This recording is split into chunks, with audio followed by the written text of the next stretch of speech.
네, 이제 우리 다 함께 일어나셔서 우리 하나님의 말씀을 함께 듣도록 하겠습니다. 오늘 우리에게 주신 하나님 말씀은 골로새서 2장 6절에서 10절까지의 말씀입니다. 제가 봉독할 때에 여러분 하나님의 음성을 다 함께 들으실 수 있기를 바랍니다. 그러므로 너희가 그리스도 예수를 주로 받았으니 그 안에서 행하되 그 안에 뿌리를 박으며 세움을 받아 교훈을 받은 대로 믿음에 굳게 서서 감사함을 넘치게 하라. 누가 철학과 헛된 속임수로 너희를 사로잡을까 주의하라. 이것은 사람의 전통과 세상의 초등학문을 따름이요 그리스도를 따름이 아니니라. 그 안에는 신성의 모든 충만이 육체로 거하시고 너희도 그 안에서 충만하여졌으니 그는 모든 통치자와 권세의 머리시라. 아멘. 이것은 하나님의 말씀입니다. 자리에 앉으시길 바랍니다. 새해 첫 주입니다. 첫 주 되면서 몇 가지 바뀐 게 있는데요. 일단 주보가 바뀌었습니다. 주보가 6면에서 4면으로 바뀌었고요. 그다음에 예배 순서가 약간씩 바뀌었거든요. 1부와 3부 예배 때에는 교동문이 빠지고 참회 기도를 합니다. 우리가 하나님 앞에 나와서 예배할 수 있는 것이 하나님의 은혜인데 하나님께서 우리를 불러주셔서 예배할 수 있는 것인데, 근데 하나님 앞에 예배할 때 가장 먼저 되어야 할 것이 하나님 앞에 내가 어떤 존재인지 나의 약함과 죄악됨을 먼저 고백하는 시간이 필요합니다. 그래서 1부와 3부 예배 때에는 참회의 기도 순서가 들어가 있습니다. 그리고 우리 방금 했었지만 성경 봉독할 때에는 우리가 다 같이 일어나서 하나님의 말씀을 듣습니다.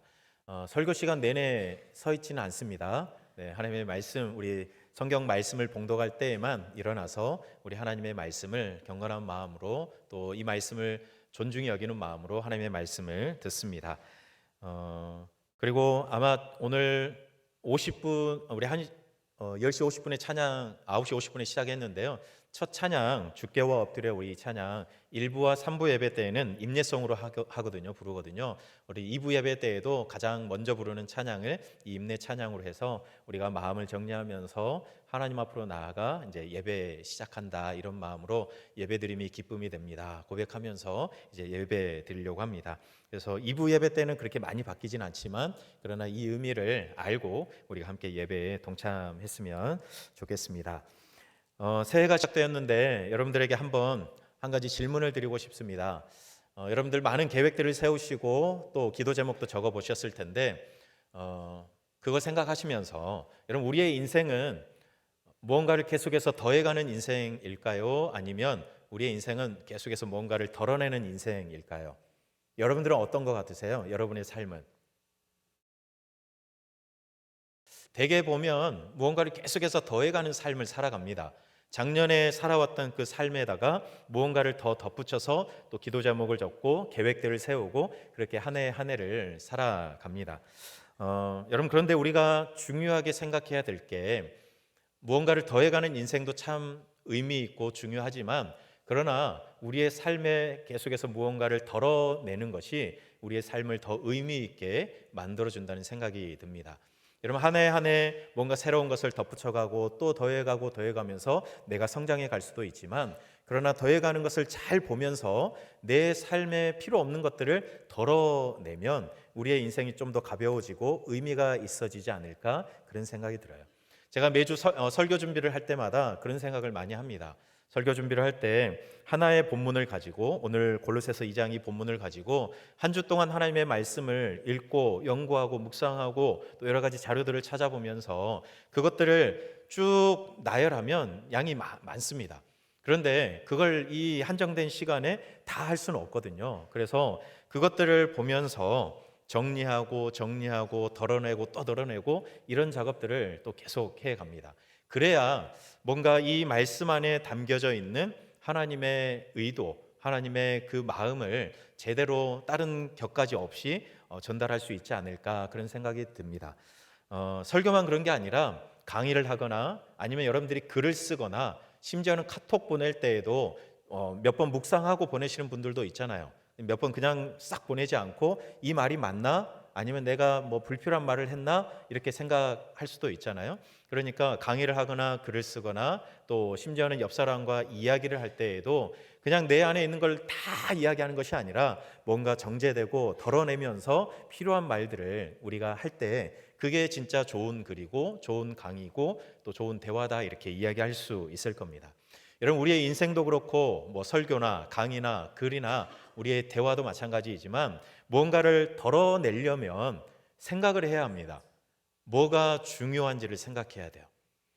10개가 있다 그러면 그중에 진짜 지금 오늘 나에게 중요한 게 무엇인가 꼽아보는 거죠. 그중에 한 5개 정도가 중요하다 그러면 나머지 5개는 덜어낼 수 있는 거죠. 그래서 우리가 내 삶에 그리고 우리가 오늘을 살아가기 때문에 오늘 살아갈 때 나에게 중요한 것 설교로 치면 오늘 이 설교를 위해 꼭 필요한 것들 중요한 것들을 곰곰이 생각하면서 그게 아닌 것들은 덜어내는 작업들을 우리가 해갈 때 우리의 인생이 조금 더 의미가 있어질 것이라 생각됩니다. 여러분 그래서 올 한 해를 살아가시면서도 이걸 생각하시면 좋겠습니다.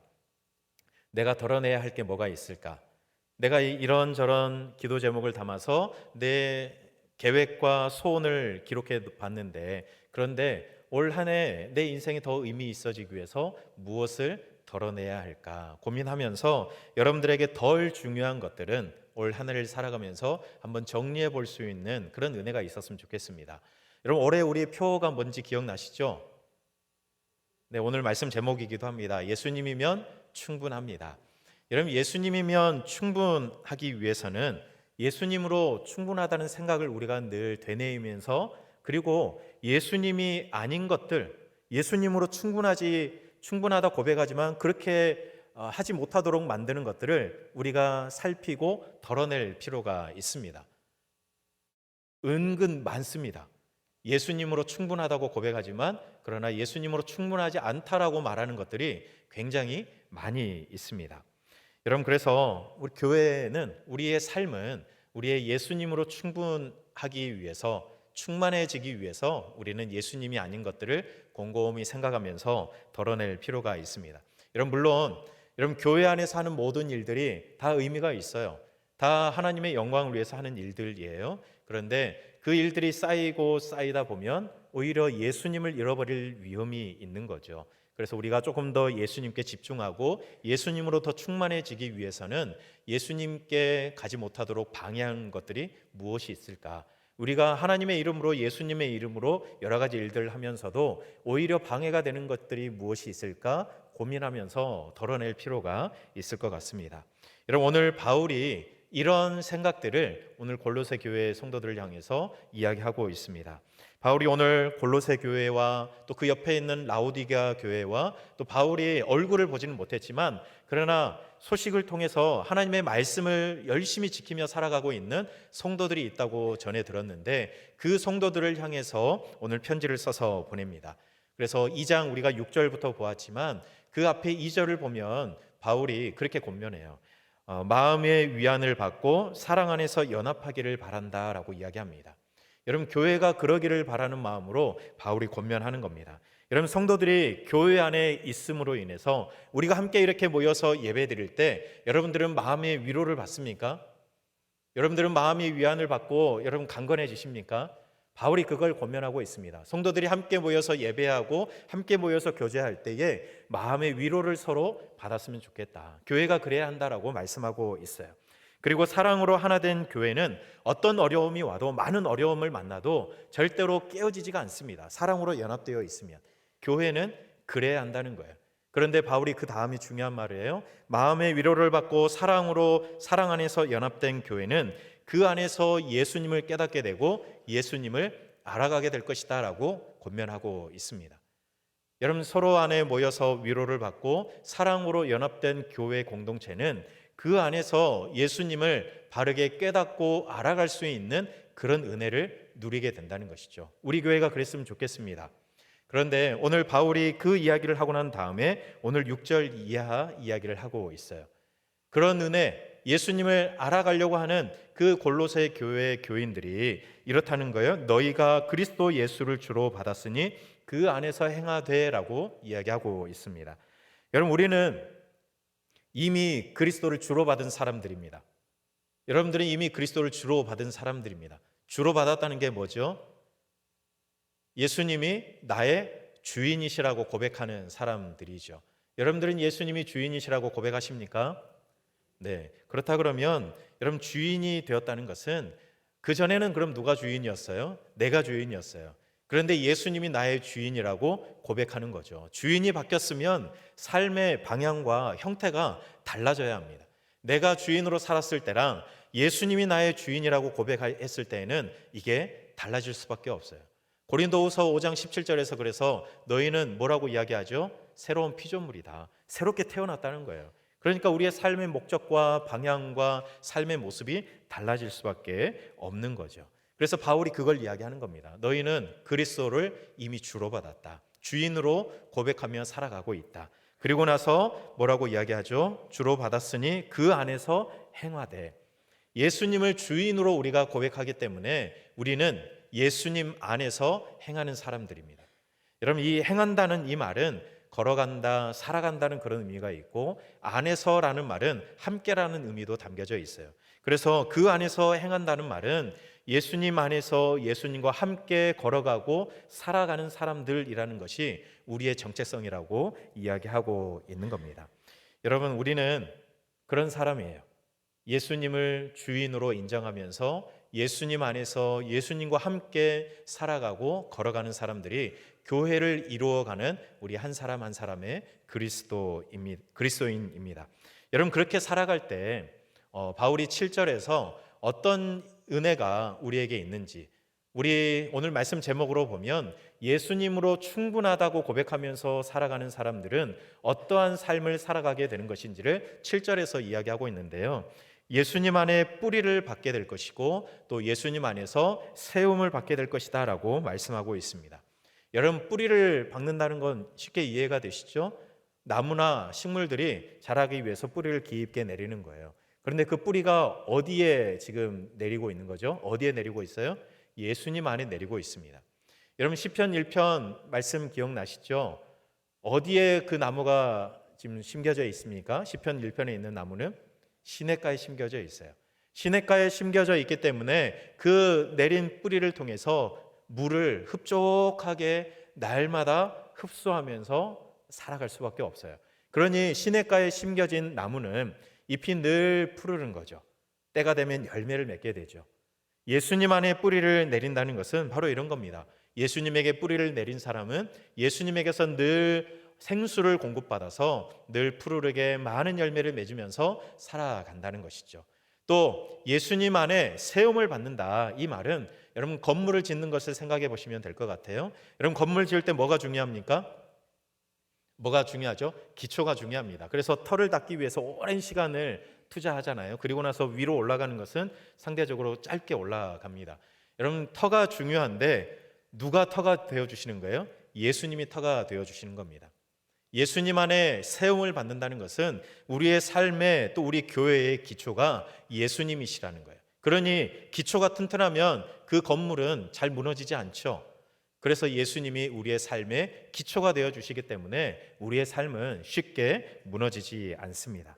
여러분, 예수님을 이렇게 주로 받은 사람, 예수님을 우리의 인생의 주인으로 고백하는 사람, 그 사람들은 예수님 안에서, 우리의 주인이신 예수님 안에서 예수님과 함께 걸어가며 살아가는 사람들입니다. 그래서 예수님 안에 뿌리를 내리고, 그래서 예수님에게서 오는 생수를 마시며 늘 푸르르게 살아가고, 또 예수님에게 세움을 받아서 예수님이 든든하게 기초가 되어주시니 결코 무너지지 않고, 때로는 흔들릴 수는 있어도 결코 무너지지 않고 굳건하게 그 믿음 안에서 살아갈 수 있는 것이죠. 그리고 바울은 한 가지 더 이야기합니다. 7절에 보면 그렇게 이야기해요. 교훈을 받은 대로 믿음에 굳게 서서 감사함을 넘치게 하라, 이렇게 말씀하고 있어요. 여러분, 감사는 믿음과 결부되어 있어요. 믿음이 없으면 감사하기가 어렵습니다. 여러분들이 살아가면서 누리는 것들은 여러분 누가 주신 거라고 생각하십니까? 하나님께서 주셨다고 우리는 생각하고 믿잖아요. 그렇죠? 그렇기 때문에 우리는 우리에게 주신 것을 가지고 하나님 앞에 감사할 수 있습니다. 그런데 내가 주인인 사람들은, 예수님이 나의 주인이라고 생각하지 못하고 내가 주인이라고 생각하면서 살아가는 사람들은 이거 누가 준 거예요? 누가 준 게 아니라 내가 열심히 노력해서 얻은 거죠. 그러니까 주인이 나니까 나한테 스스로 감사하는 사람이 있겠습니까? 그러니까 그 감사가 없을 수 있어요. 그러니까 믿음과 이 감사가 굉장히 가깝다는 거죠. 예수님이 나의 주인이시면 내 주인이신 예수님께서 나에게 주신 것을 기억하면서 그 믿음 안에서 감사할 수 있는 겁니다. 오늘 7절에서 바울이 그걸 이야기하고 있어요. 예수님을 주인으로 삼고 예수님 안에서 예수님과 함께 행하며 살아가는 사람들은 예수님께서 우리에게 늘 생수를 주시고 또 우리의 든든한 기초가 되어주신 그 은혜 때문에 날마다 감사함이 넘치게 될 것이다. 그 믿음 안에서 감사함이 넘치게 될 것이다. 그렇게 이야기합니다. 여러분, 이거는 굉장히 중요한 이야기입니다. 여러분, 교회에 감사가 있는 것은 너무나도 중요한 이야기인데, 여러분, 교회에 감사가 넘쳐나면 사단이 침투해서 성도들을 미혹하는데 어려움을 경험하게 됩니다. 사단이 교회에 들어와서 우리 성도들을 미혹하려고 하는데 성도들이 다 너무 감사하는 거예요. 예수님 안에서 예수님으로 인해서 날마다 감사가 넘치면서 살아가는 거예요. 그러면 사단이 함부로 유혹할 수가 없습니다. 미혹할 수가 없어요. 여러분, 한번 생각해 보세요. 교회들이 어려움을 만나는 때가 언제라고 생각하세요? 감사가 없을 때, 그렇죠? 감사가 줄어들고 그 자리에 불평과 불만이 들어갈 때 교회가 많이 어려움을 만날 때가 있습니다. 여러분, 이단들이 교회에 침투해서 사람들을 미혹해서 빼갈 때 누구를 가장 먼저 주목하고 접근할까요? 교회에 불만이 있는 사람들을 가장 먼저 접근합니다. 그 사람들의 전략이에요. 왜냐하면 감사하는 사람들은 교회를 떠날 일이 없어요. 그러나 그 교회에 대해서 불만이 있는 사람들, 뭔가 뒤에서 궁시렁궁시렁 하는 사람들, 그런 사람들이 보이면 그 사람들에게 먼저 그 이단들이 접근하는 거예요. 그러면서 다른 이야기를 막 건네는 거죠. 여러분, 감사는 교회에서 굉장히 중요합니다. 그래서 골로새 교회를 향해서 바울이 감사함이 넘치기를 바란다, 그렇게 권면하고 있는 겁니다. 여러분, 예수님으로 충분하면, 예수님으로 충만해지면 감사가 넘치게 되어 있습니다. 다른 것들이 자꾸 들어오려고 하다 보니, 그러다 보니 우리가 자꾸 불평과 불만을 가지게 되는데, 그러나 바울은 골로새 교회를 향해서 너희가 예수 안에서 예수님, 그 주인이신 예수님 안에서 예수님과 함께 행하고 예수님으로 충만해지면 감사함이 넘치게 될 것이다, 그렇게 이야기하고 있습니다. 여러분, 올 한 해 우리 교회 안에도 감사함이 넘치기를 간절히 소망합니다. 여러분의 가정과 여러분의 삶에도 늘 감사함이 넘치길 바랍니다. 여러분, 그냥 다 문제 이런 거 다 덮어놓고 무조건 감사해라, 이 말이 아니죠. 믿음 안에서 감사함이 넘치기를 권면하고 있어요. 예수님이 나의 주인이시고 주인이신 예수님 안에서 내가 행하고 주인이신 예수님께서 나에게 생수를 주시고 나의 든든한 반석이 되어주신 그 믿음 안에서 감사함이 넘치기를 바라고 있는 겁니다. 여러분, 그런 은혜와 감사가 넘치시기를 간절히 소망합니다. 여러분, 예수님 안에 행하는 성도와 교회는 이래요. 여러분, 여기에 모자란 게 있습니까? 예수님 안에서 행하며 살아가는 이 삶 안에 부족한 게 있습니까? 우리에게 늘 넘치도록 생수를 부어주시고 우리가 결코 무너지지 않도록 우리의 든든한 바위가 되어주시고 또 우리에게 늘 감사함이 넘치게 하나님, 우리 예수님께서 우리에게 은혜를 부어주시는데 부족함이 없지요. 충분합니다. 그런데 문제는 뭐냐면 자꾸 다른 이야기들이 들려오는 거예요. 예수님이면 충분합니다라고 우리가 고백하지만 그런데 예수님이어도 부족합니다라는 이런 이야기들을 자꾸 하는 거예요. 그거 말고 더 필요한데요, 이런 이야기들을 자꾸 하는 거죠. 예수님이면 충분합니다, 인정해요. 근데 그거 말고 또 이런 이야기가 들려오기 시작하기 때문에 그게 이제 문제가 되는 겁니다. 오늘 그것을 바울이 8절 이하에서 이야기하고 있는데, 교회 안에 철학과 헛된 속임수로 사람들을 미혹하여 예수님으로 충분하다 고백하지 못하게 만든다는 거죠. 그게 뭐가 있냐면 8절 중간에 보면요, 이것은 사람의 전통과 세상의 초등학문을 따릅니다, 이렇게 말씀하고 있어요. 예수님이면 충분합니다라고 말하지 못하는 것들은 사람의 전통, 이것들이 그렇게 만든다는 것이죠. 여러분, 사람들이 살아온 과정에는 계속해서 오랜 시간 동안 축적된 전통과 또 그 전통 안에 지식들이 쌓여져 있어요. 그것들이 유용하죠. 굉장히 뭔가 합리적으로 보이는 것들도 있고 논리적으로 잘 쌓여진 것들도 있습니다. 여러분, 그런데 겉으로 볼 때는 그런 것 같지만 그런데 그 이야기들이 예수님이 아닌 다른 것들을 주목하게 만드는 그런 것들이 될 수 있어요. 방해물이 될 수 있다는 거예요. 여러분, 우리 교회가 올해 이제 80주년 되는 해 아닙니까? 우리 교회가 80년을 걸어오면서 계속해서 아름답게 쌓아왔던 전통들이 있어요. 80년을 오면서 또 우리가 습득해 왔던 여러 가지 좋은 지식들도 있습니다. 그것들을 문제 삼는 것이 아니에요. 사람들이 쌓아왔던 그 전통들을 문제 삼으라는 것이 아니라 오늘 바울이 골로새 교회를 향해서, 우리 교회를 향해서 이야기하는 것은 뭐냐면 그 사람의 전통이 예수님과 또 우리 하나님의 말씀보다 절대로 앞서도록 하지 말아라 라고 말씀하는 거죠. 예수님이 가장 앞서 계셔야 되지만 자꾸 그런 이야기를 하는 거예요. 하나님이 말씀하시는데, 하나님 맞습니다. 그런데 그렇지만 우리가 지금까지 해왔던 이 전통들을 보니 이렇게 하는 게 맞지 않겠습니까? 이런 이야기들을 덧붙이는 거죠. 예수님이 말씀하시면, 우리 하나님이 말씀하시면 그걸로 충분한 거 아닙니까? 그런데 그 뒤에다가 그렇지만이라는 이 이야기를 자꾸 붙이는 거예요. 그렇지만 그거 갖고는 좀 부족하겠는데요? 예수님, 그거 갖고는 조금 부족한데 좀 다른 거 없을까요? 이런 이야기들을 자꾸 붙여가는 겁니다. 여러분, 골로새 교회, 라오디게아 교회, 이 교회들 안에도 이런 문제들이 있었습니다. 헛된 속임수와 철학을 가지고 사람들을 미혹하는 거예요. 예수님이면 충분하지만 그렇지 않다라고 계속해서 다른 이야기들을 하는 겁니다. 그래서 뭔가 더 고상하고 뭔가 더 철학적인 그런 이야기들을 하면서 우리의 영성이 여기에 머무르면 되겠느냐, 더 고차원적인 영성이 돼야 되지 않겠느냐, 이런 이야기를 하면서 다른 이야기를 막 사람들에게 하는 겁니다. 자꾸 세상의 질서와 또 지식들을 끄집고 들어와서 세상 사람들도 이렇게 하는데 교회가 이래서 되겠느냐라고 하면서 자꾸 세상의 질서와 또 지식들을 교회 안에 접목하려고 하는 이야기들도 들려오는 것이죠. 어떤 신비한 체험이나 사상을 채워가지고 어떤 또 다른 영적인 유익을 얻어야 한다라고 이야기하는 사람들이 많이 있습니다. 그래야 더 풍요로워질 수 있다고 그렇게 이야기하는 것이죠. 여러분, 그럴까요? 뭔가를 계속해서 이렇게 더 고차원적인 그런 영성이 있습니까? 뭔가 신비한 체험을 그래야 예수님으로 충만해집니까? 그래야 우리가 더 영적인 사람이 되는 겁니까? 아니죠. 예수님으로 충분한 겁니다. 여러분, 요한복음 1장 14절에서도 그렇게 말씀하세요. 말씀이 육신이 되어 이 땅 가운데 오신 그리스도 안에 하나님의 영광이 충만하고 가득하고 은혜와 진리가 충만하다, 그렇게 말씀하고 있어요. 예수님 안에 충분한 거예요. 충만히 담겨져 있는 거예요. 그런데 자꾸 다른 이야기들을 해가는 겁니다. 여러분, 교회는 예수님으로 충분하다는 이 고백 외에 다른 것들이 들어오기 시작하면 위험해지기 시작합니다. 여러분, 교회는 상식적인 곳이라고 생각하십니까?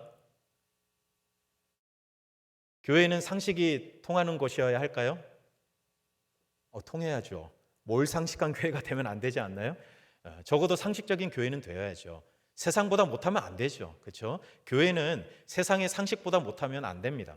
세상 사람들도 한 사람 한 사람의 소중함을 이야기하고 인권을 이야기하고 그러잖아요. 물론 잘못된 부분도 있지만, 그러니 교회도 세상이 말하는 그 상식선 그 밑으로 내려가면 안 되죠. 그러나 교회는 상식에 또 머물러 있어서는 절대로 안 됩니다.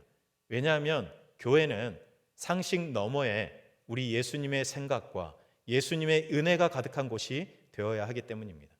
여러분, 우리가 작년에 산상수훈 말씀을 보았지만 이 산상수훈, 예수님이 말씀하셨던 그 말씀이 세상의 상식과 같습니까? 그렇지 않아요. 그 상식을 더 넘어서는 것을 우리에게 말씀하셨어요. 교회는 상식적인 곳이 아닙니다. 오히려 상식을 넘어서는 곳이 돼야 돼요.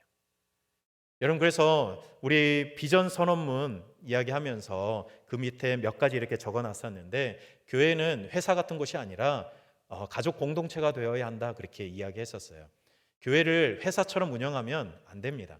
여러분, 교회가 계속해서 문제가 있어지는 원인이 여러 가지가 있겠지만 그 중에 하나, 그냥 이건 제 생각이니까요, 그 중에 하나는 교회를 너무 회사처럼 조직화해서 문제가 생긴 것은 아닌가, 그런 생각도 들어요. 여러분, 교회를 어떤 원칙에 따라서 쭉쭉쭉쭉 가면 안정될 수는 있어요. 그러나 그 안에 예수님의 은혜가 또 들어올 틈이 없어지는 것도 사실 맞습니다. 여러분, 그래서 교회는 조금 단순화될 필요가 있을 것 같아요. 너무 많은 것들을 채워가는 것이 아니라 단순하게 예수님으로 충분합니다. 이 한마디면 끝나는 거 아닙니까? 그렇지만 하면서 자꾸 뭔가를 끼워 넣는 것이 아니라 단순하게. 여러분, 예전에 우리 교회가 막 부흥할 때, 우리 한국 교회가 부흥할 때 그때 뭐 하셨나요? 예배 드리셨죠? 기도하셨죠? 성경 공부하셨죠? 전도하셨죠? 그리고 또 뭐 하셨나요? 또 뭐 하셨나요? 그걸로 충분한 거잖아요. 그렇죠? 그런데 자꾸 이것도 해야 되고 저것도 해야 하고 뭔가 계속해서 부족하다고 생각하면서 들어오는 겁니다. 여러분, 예수님이면 충분합니다. 예수님을 예배하는 거면 충분합니다.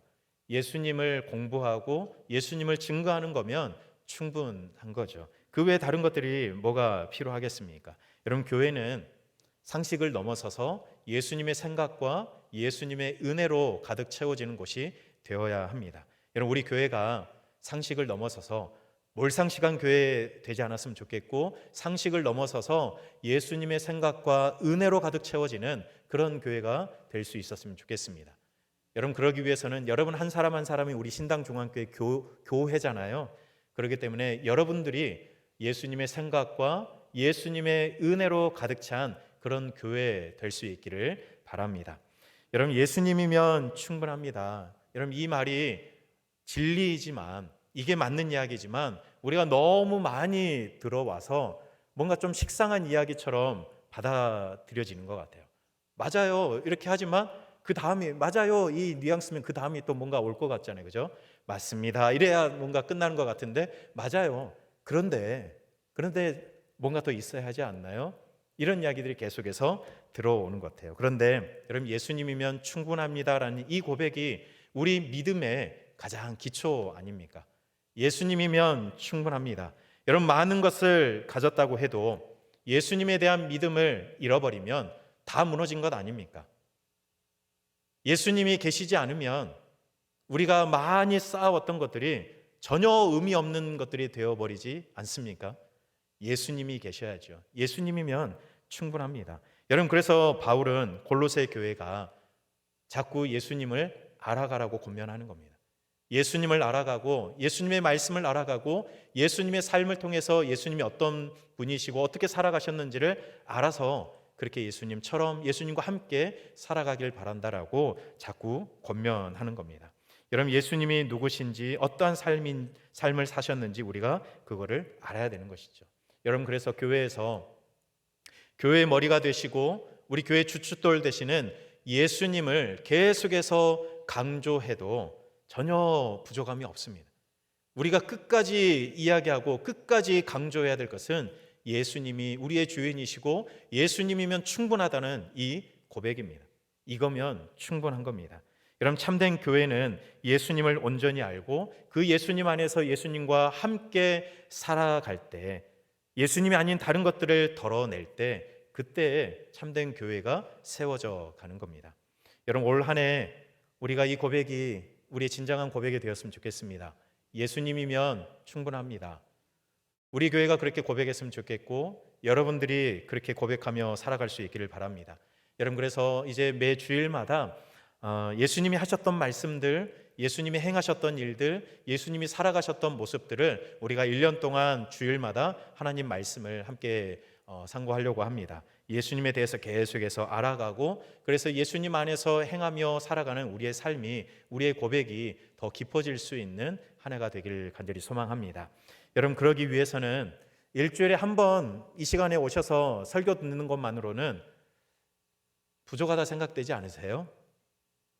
물론 저는 믿고 설교 준비하고 선포합니다. 이 한 번의 말씀으로도 얼마든지 하나님께서 심령을, 골수를 찔러 쪼개고 변화시킬 수 있다고 생각해요. 그러나 일주일 내내 우리가 예수님과 함께 예수님으로 충분합니다라고 고백하며 살아가기 위해서는 우리가 살아가면서 하나님의 말씀을 진지하게 펴서 보고, 또 큐티를 통해서 하나님의 은혜를 묵상하고, 그 은혜를 우리 가족들과 우리 구역 식구들과 우리 성도들과 함께 나누는 그 시간들도 여러분 필요합니다. 여러분, 그래서 여러분, 우리 교회가, 여러분의 삶과 가정이 이 하나님의 말씀을 가까이 하며, 또 우리 하나님의 말씀 속에 우리 예수님의 생각과 예수님의 그 은혜를 우리가 날마다 묵상하고 또 닮아가면서 예수님으로 충분하다 고백하고, 또 예수님으로 충분하다 이 고백을 방해하는 것들이 있다 그러면 그것들을 하나하나 덜어내가면서 올 1년을 살아갈 때 우리가 더욱더 예수님으로 충분합니다라고 고백하며 살아갈 수 있는 우리 교회, 그리고 여러분의 가정, 여러분의 삶이 될 수 있기를 바랍니다. 이것이 오늘 우리에게 주시는 하나님의 말씀입니다. 우리 함께 찬양하고 기도할 텐데, 우리 오늘부터 결단의 찬양이 있다 하긴 할 건데 오늘 말씀 기억하면서 이 찬양 부르고 함께 기도하도록 하겠습니다.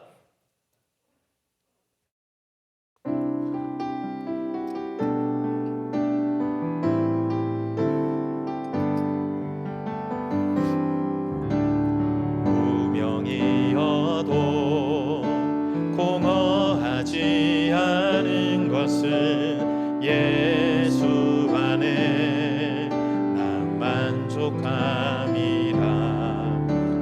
가난하여도 부족하지 않은 것은 예수 안에 오직 나는 부요함이라. 고난 중에도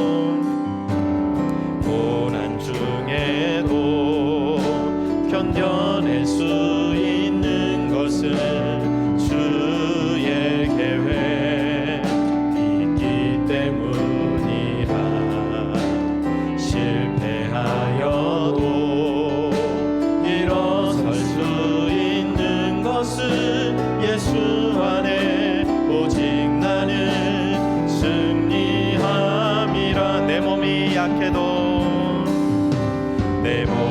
약해도 낙심하지 않는 것은 예수 안에 난 완전함이라.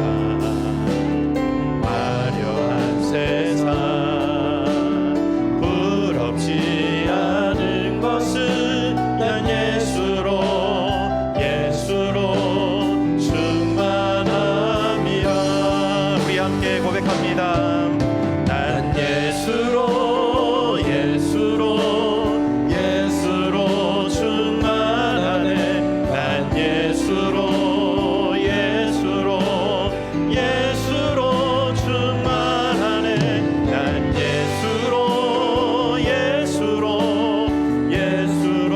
충만하네. 영원한 내 안에 살아계시네. 우리 시간 함께 기도할 때 예수님만으로 충분합니다 이렇게 고백했으면 좋겠습니다. 난 예수로 충만하다고, 난 예수로 충만하다고, 다른 거 필요 없다고 그렇게 고백했으면 좋겠습니다. 우리의 삶에, 우리의 교회에 예수님의 생각과 은혜가 아닌 것들을 하나님 덜어내게 하시고 오직 예수님만으로 충만하게 채워달라고, 그래서 그 믿음 안에서 날마다 예수님 때문에 감사함이 넘치는 그러한 삶을 살아가게 해달라고 오늘 말씀 기억하면서 우리 함께 기도하겠습니다. 사랑의 하나님, 그렇습니다. 예수님으로 충분합니다. 예수님으로 충분합니다. 그런데 하나님, 우리는 자꾸 다른 것들을 찾습니다. 하나님, 그것만이 아니라 다른 것들을 달라고 우리 예수님께 구합니다. 그런데 하나님, 우리가 고백했던 것처럼, 하나님께서 오늘 우리에게 말씀하신 것처럼 예수로 충분하다, 그 이름 하나로 충분하다 오늘 우리에게 말씀하십니다. 하나님, 우리가 살아가면서 올 한 해를 살아가면서 예수님으로 충분하지 못하게 만드는 것들이 있다면 그것들 하나하나 덜어내며 살아갈 수 있도록 하나님 인도하여 주시옵소서. 하나님, 정말 예수님이 아닌 것들을 하나님 덜어내어 오직 예수님으로 충분한 삶을 살아가고 그 안에서, 그 믿음 안에서 우리가 감사함이 넘치는 삶을 살아갈 수 있도록 하나님 인도하여 주시옵소서. 우리 성도들, 우리 교회가 하나님 그런 하나님 삶을 살아감으로 이 고백이 우리의 진정한 고백이 되게 도와주시고 우리가 평생을 붙들고 갈 유일한 진리의 고백이 될 수 있도록 하나님 역사하여 주시옵소서. 하나님, 어김없이 시작되는 한 해의 첫 주일에 저희들 주님 앞에 섰습니다. 오늘 주님 앞에 선 마음 이대로 신실하게 믿음으로 살아갈 수 있게 도와주시옵소서. 주님을 향한 우리의 마음이 더 깊어지기를 기도합니다. 예수님이면 충분하다는 이 고백이 어쩌면 너무 많이 들어서 당연한 것처럼 여겨지지만, 그리고 또 잘 지켜지지 않는 고백이기도 합니다. 많은 것을 가져도 예수님을 잃어버리면 아무것도 가지지 못한 것과 다름없는데 예수님이면 충분하다는 이 고백과 믿음 가지고 살아가게 해 주시옵소서. 혹시나 우리 교회가 예수님으로 충분하지 않고 다른 것들로 채우려고 하고 있다면 그것을 깨닫게 하시고 덜어낼 수 있는 은혜를 허락하여 주시옵소서. 그래서 예수님만으로 충만히 채워지는 교회 되게 해 주시옵소서. 우리 성도들의 삶에도 예수님이 아닌 것들을 덜어내어 오직 예수님만으로 충만히 채워져 그 믿음 안에서 감사함이 넘치는 삶을 살아가게 해 주시옵소서. 예수님 이름으로 기도드립니다. 아멘.